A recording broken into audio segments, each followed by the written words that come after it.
Hey everybody, welcome back to another video. I hope you guys are all having a wonderful day.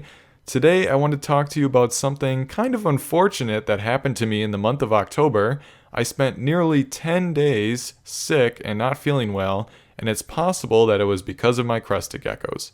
So what I wanted to share with you today I think is a valuable lesson on what happened to me. I'm hoping that I can prevent it from happening to you, and I think it's just a good little refresher for many of us who have been doing this for a long time. So a quick little story about what happened to me first. It was a normal Tuesday. I was at work. I woke up feeling fine, and by noon I was starting to feel a little bit weird. I kind of had a minor headache. My neck was a little sore. I was getting a little bit, I felt hot kind of, and I was very tired. And so I thought maybe I was just catching a normal little cold. It's not unusual for me to catch a cold kind of at the end of October or maybe in September around this time. And so I didn't really expect anything of it. I went home. I was feeling a little bit worse by the end of the day, but didn't really think anything of it. Wednesday morning, I woke up. I wasn't feeling any better. I had a fever. I was just kind of hot and cold and very tired and just kind of sore. So I was like, oh, whatever. I got a little cold. But Thursday came and went. I was still feeling the same. Friday, the same thing. Nothing was making me better. And so I was getting a little bit worried. So I went to the doctor on Saturday morning. And at the time I went, I was feeling a little bit better, but I still had the same symptoms. And it was a little unusual for me to be sick that long. Normally it's like a day or two and then I'm better. And so I went to the doctor. They didn't really think anything of it. They thought maybe I was coming off of it because I was feeling a little bit better and I was kind of on the rebound. So they didn't really give me anything for it, and they just sent me home and told me to come back in a couple days if I was still feeling bad. And so that was on a Saturday morning. So Sunday, Monday, Tuesday, I'm still feeling bad. So I go back to the doctor. I'm still having a fever at this time. And so they take a bunch of blood, they do a bunch of tests, and I turn out positive for having salmonella in my blood, which of course isn't good. And so they start me on a round of antibiotics. And as of making this video, I'm about 1 week into my 2-week treatment of that, and I'm feeling much better, no doubt.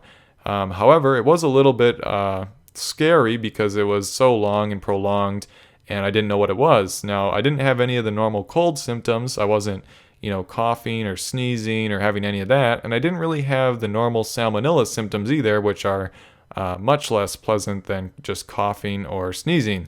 And so that's why I didn't really suspect that it was going to be this, but it turned out to be that. And so it makes for a good video topic because one of the things that you can catch salmonella from is your reptiles. And so I want to talk a little bit about salmonella because it's one of the more common things that you can catch from your reptiles, and just also some general sanitization stuff and cleaning of your reptiles. So salmonella obviously isn't fun. I was not feeling great for the about 9 to 10 days that I was feeling sick. I was pretty much stuck on the couch, just chilling, watching movies, that kind of thing. Just had a fever, not feeling good. You're just sick, right? And I was obviously able to take care of my animals and stuff like that, but you're just not feeling great. It's not fun, and I wouldn't recommend it. But like I said, one of the things that you can get salmonella from is your animals. Now, I should make a small disclaimer that there is a multitude of other things that you can catch salmonella from, and it's actually very common. There's about 1.35 million cases of salmonella in the US every single year, so that's a lot of people who are catching it. And of course, not all of those are from reptiles, and the majority of them are from food. You can get salmonella from things like raw meat, raw poultry, raw eggs, unpasteurized milk, raw fruits, raw vegetables, and of course reptiles as well, and other pets, not just reptiles, but things like fish and even other animals that you would not suspect can carry salmonella. Now, of course, reptiles tend to be the majority, or the likelihood, I should say, is higher of catching it from those. But during that week prior, which is when the infection can happen, I was pretty much working with everything that you can imagine. Raw fruits, raw vegetables, raw meat, raw poultry, raw eggs. I was also working with, of course, my animals, my geckos, but also fish from my pond. I was handling them, getting them into their tank for the winter. And so I was pretty much around every single thing that can give you salmonella in that time that I got sick. So I should disclaim that there is a good possibility that I didn't even catch salmonella from my geckos, and there is a good possibility that I caught it from something else. However, I would also like to believe that my hygiene around my reptiles especially is pretty good, given that I've known about salmonella and getting it from your reptiles for basically ever, And I should also say that I've been working with fish and reptiles and all sorts of animals for over 10 years, probably close to 15 years. And as far as I know, this is the first time that I've ever had it. So it's not a common thing, and it hasn't been for me, but it's just a good reminder of what can happen if you are not careful. So what can you do to prevent yourself from catching salmonella, at least in regards to your reptiles, and just in general too, I guess, is number one, good hand washing. Make sure you're washing your hands every time after you touch your reptiles, and that you're not touching anything beforehand before you will go and wash your hands. And make sure you're using a good soap as well. If you're using a crappy soap, that kind of defeats the purpose. So make sure you have a good antibacterial soap. And make sure that you're not only washing your hands, but if you have individuals who come over to your house and, check out your reptiles, help you with your reptiles, that they are washing their hands as well. This is very important, because if they touch your reptiles and don't wash their hands and then go touch a bunch of stuff, you could, kind of third party catch it from them. And so you want to make sure that anyone who's having contact with your reptiles is washing their hands every time after handling them. Another thing that you want to do, and kind of what I just mentioned, is make sure you're using a good sanitizer to sanitize things that you would be touching with your reptiles kind of inadvertently. Think of light switches in your reptile room, think of your phone if you're a content creator, or your camera. And this can be a hard one because there's so many things that you can touch around your reptiles. And not only that, but like lids, drawer handles, tongs, misters, all those sorts of things as well. Now, some types of salmonella will die if they're on surfaces for too long, and other types won't, but in general, it's good to just practice good hygiene around those things as well. And this can be one of the more hard things to do, especially with so many little things that you touch every day in your reptile room, and so this can be really difficult. The third thing that you can do is obviously try not to touch your face or your person when you've been handling your reptiles, and this can be especially difficult. I'm sure we've all had that where you're just a little bit itchy and you use your arm to rub your face after you've been handling your reptiles, and all it takes is for something to have gotten on your arm where you rub your face, and then next thing you know, you got salmonella. So it's good to be careful of these things and be more mindful than maybe you have been in the past. My fourth and final recommendation, and probably the second most important thing that you can do, second to washing your hands good, is using a good disinfectant. Now, there's a lot of good disinfectants on the market. The two that I would recommend the most is F10 solution. It's a concentrate. You mix it and you can spray it or use it however you want. This has been around for a very long time. It's tried and true. It's a great sanitizer. The one that I personally use, and would be my recommendation as well, is called chlorhexidine.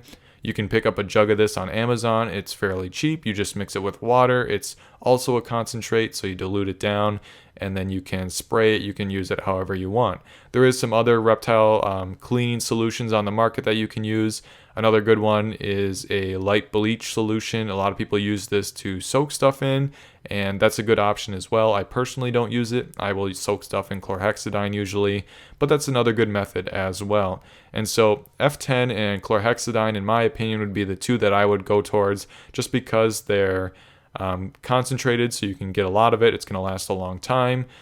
Personally, I like chlorhexidine a little bit more than F10, just because F10 is a little bit more expensive and it doesn't go quite as far, and chlorhexidine seems to work good as well, so that's what I typically go for.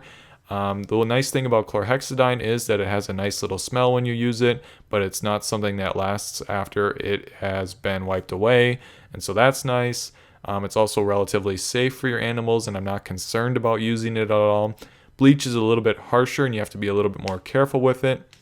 Something like chlorhexidine they actually can use in wounds if they dilute it down, so I'm a little bit less worried about that. And this is what I use every week to spray down my cages and disinfect them, or objects, or anything you can think of. This is my go-to cleaning solution, so I really like that. There is a couple things to keep in mind if you are using a disinfectant or some type of cleaning solution, especially with Crested Geckos. As you know, they love to drink droplets off of walls and other cage items. So if you're going to spray this in the cage, which is what I do every time I'm cleaning, I will spray down their cage. Make sure not only you let it sit for the proper contact time, which is going to vary depending on what type of solution you're using, but also making sure that you're getting it all wiped away after it's done, because if you put your gecko into the cage and you still have droplets, there's a probability that they will drink them, and you wouldn't want that. Now, I can honestly say, as far as I know, I haven't had any issues with this, but I typically make sure that everything's really good and dry before I will put the geckos back into the enclosure. That way that there's no risk of them drinking any of it. The second thing is, with crested geckos especially, again, make sure you don't clean and spray your disinfectant and then go right ahead and mist them for the night, because if there is any of those micro droplets left on the walls or any of the cage items that you used it on, you wouldn't want it to mix in with the water that they're going to potentially drink off of the walls. So just keep that in mind as well. But other than that, chlorhexidine is great, F10's great, and there is other cleaning solutions that I'm sure work just as well, but these would be my main two go-tos. If you're going to soak something that's really dirty, you might want to use a light bleach. But with all that being said, if you practice good hygiene and hand washing around your reptiles and you use a good sanitizer, your chances of catching salmonella are probably pretty low, and so you probably don't even have to worry about this. I just wanted to make this video as kind of my little story and a good little reminder for those of you who maybe have forgotten about the risks of handling reptiles. But with that being said, thank you for watching this video. I hope it was helpful, and I hope to see you in my next one.